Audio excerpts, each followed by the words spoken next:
Welcome to the Literary Titan podcast. In every episode, we dive into a book we've just read and share our thoughts, from best-selling authors to rising literary stars. We read it. Now let's talk about it. Jonathan Spitz's In Search of the Optimal Human Diet is an ambitious and deeply researched layperson's guide to nutritional science, built around one central conviction: that a whole food, plant-based diet is not a fringe preference, but the clearest answer emerging from centuries of nutritional inquiry. Spitz begins with a personal wound, his father's fatal heart attack at 51, then widens the lens into a sweeping history of discovery, from James Linn's citrus experiment with scurvy-stricken sailors to the work of Lavoisier, Liebig, Krebs, Ornish, Esselstyn, and Greger.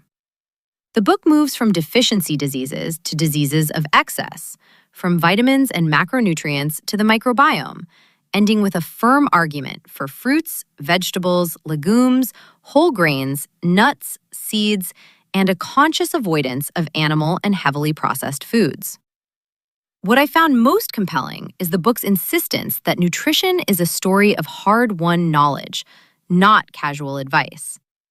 Spitz has a gift for making scientific history feel alive, especially when he slows down over moments of intellectual trial and error.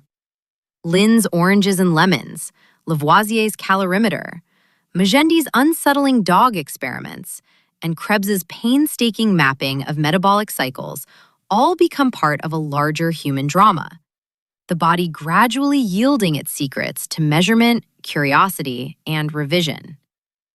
I admired the humility embedded in that structure. Even when the author writes with absolute confidence about plant-based eating, the historical chapters remind us that science advances by correcting itself. That gives the book a sturdy moral rhythm, as if every mistaken theory still carries value because it helped clear the path. Spitz's passion is unmistakable and often moving.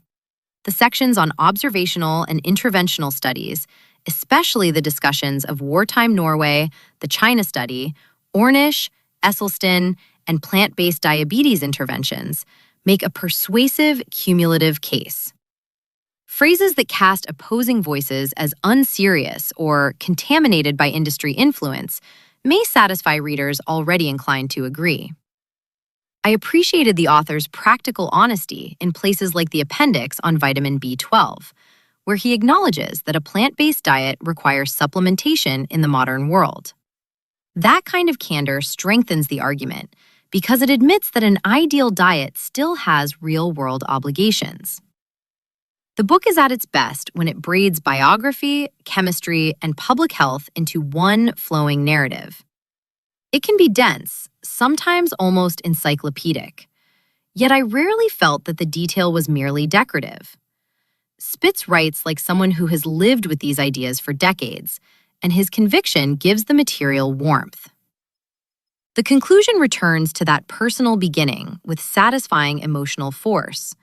The son who lost his father to heart disease becomes the older man who sees food as empowerment rather than deprivation.